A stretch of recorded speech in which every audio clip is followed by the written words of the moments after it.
পঞ্চম শ্রেণী বাংলা। তো আজকে আমরা সমাধান করব পঞ্চম শ্রেণী বাংলার পৃষ্ঠা নম্বর 105। তারপরে সমাধান করব পৃষ্ঠা নম্বর 106। তো পার্ট 19-এর ভিডিও আরেকটি ভিডিওতে দেখাবো। আজকে আমরা পার্ট 18 সমাধান করব। তো চলো ভিডিওটি শুরু করি। এবং পার্ট 18 হচ্ছে আমাদের কবিতার নাম হচ্ছে ইচ্ছামতি। এই যে দেখো, পার্ট 18 ইচ্ছামতি। তো চলো এই ইচ্ছামতি কবিতা থেকে আমরা প্রশ্নগুলো সমাধান করি। দেখো, এখানে আমাদের শব্দের অর্থ আছে এবং শব্দের অর্থ উত্তরও কিন্তু এখানে দেওয়া আছে। তো আমরা এখান থেকে শুরু করবো 1 নাম্বার থেকে, এবং বলে রাখি চ্যানেলটি সাবস্ক্রাইব করে দিতে, কারণ সাবস্ক্রাইব করলে আমি ভিডিও আপলোড করলে কিন্তু অটোমেটিক তোমাদের ইউটিউবে ভিডিওগুলো চলে যাবে। তো দেখো, এখানে বলেছে জোড়া শব্দ দিয়ে বাক্য বানাই।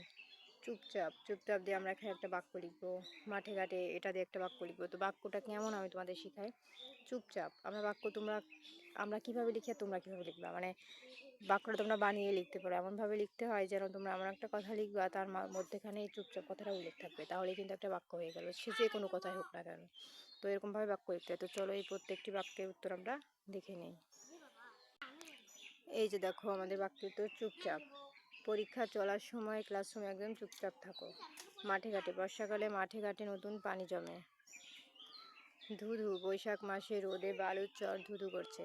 চেয়ে চেয়ে ছেলেটি নদীর বয়ে যাওয়া চেয়ে চেয়ে দেখছে। থমথম, ঝরঝরে আগের মুহূর্তে চারিদিকে থমথম করে। ছমছম, অন্ধকার রাতে বনে গেলে গা ছমছম করে। ঝলমল, চাঁদের আলোয় নদীটি ঝলমল করছে। তো এই ছিল সমাধান। তো আমাদের 1 নম্বরের উত্তর সব কমপ্লিট। এখন 2 নম্বরে আছে কবিতাটি আবৃত্তি করি। তো কবিতাটি উপরে ইচ্ছামতি কবিতাটি আবৃত্তি তোমরা করে নিও। তারপরে চলে যাব 3 নম্বরের প্রশ্নে। দেখো, 3 নম্বরের প্রশ্নে আমাদের লেখা আছে কবি কি হতে চান, কেন হতে চান। তো এরকম ক থেকে ক পর্যন্ত প্রশ্ন আছে। চলো আমরা প্রশ্নগুলো পড়ি এবং প্রশ্নের উত্তরগুলো দেখে নিই। এই যে দেখো, আমাদের প্রশ্ন, কবি কি হতে চান, কেন হতে চান। উত্তর, কবি ইচ্ছামতি নদী হতে চান কারণ তিনি নদী হয়ে গ্রামে ঘাটে ঘুরে বেড়াতে এবং নদীর তীরে সব মানুষের মনের কথা শুনতেও বলতে চান। এখন দেখো, খ নাম্বার প্রশ্নে আমাদের বলেছে ইচ্ছামতি নদীর কোন দিকে সূর্য ওঠে। উত্তর, ইচ্ছামতি নদীর দক্ষিণ দিকে সূর্য ওঠে। ইচ্ছামতি নদী কোন পাড়ের মানুষের সাথে কথা বলবে। উত্তর, ইচ্ছামতি নদী তার 2 পাড়ের 2 ধারের মানুষের সাথে কথা বলবে। তো দেখো, আমাদের গ কমপ্লিট। এখন দেখো, আমাদের ঘ নাম্বারে আছে ইচ্ছামতি নদীর 2 ধারের পার্থক্য কি।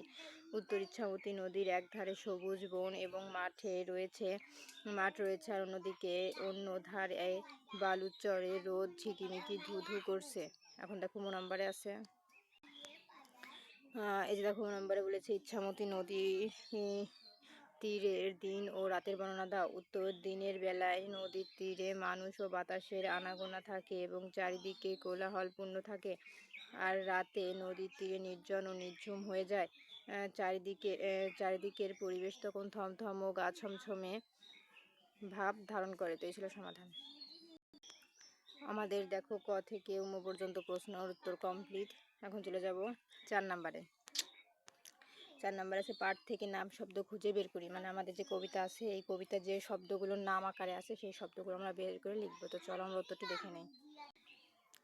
এই যে দেখো উত্তর, কবিতা, এই যে পাঠ থেকে নাম শব্দ খুঁজে বের করি। এই যে কবিতা থেকে কিন্তু আমরা ইচ্ছামতি নদীর নাম থেকে লিখেছি। এই যে দেখো, কবিতা থেকে লিখেছি সূর্য, বন, বালু, মাঠ, জল, গাছ। এই ছিল সমাধান। এই যে দেখো, আমাদের 4 নাম্বার কমপ্লিট। এখন 5 নাম্বার আছে আমি যা হতে চাই সে সম্পর্কে লিখি। মানে তুমি বড় হয়ে যেটা হতে চাও সে সম্পর্কে লিখো। তো চলো আমরা উত্তরটি দেখে নিই। এই যে দেখো, আমার উত্তর, আমার লক্ষ্য, আমি বড় হয়ে একজন শিক্ষক হতে চাই। শিক্ষক হয়ে আমি ছোট ছোট ছেলে মেয়েদের জ্ঞান দান করব এবং তাদের ভালো মানুষ হিসেবে গড়ে তুলব।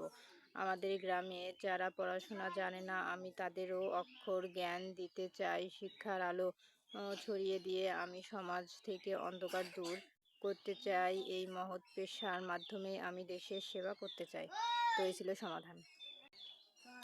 তো দেখো, আমাদের 5 নাম্বার কমপ্লিট। 5-এর পরে এখন আমরা 6 নাম্বারে যাব।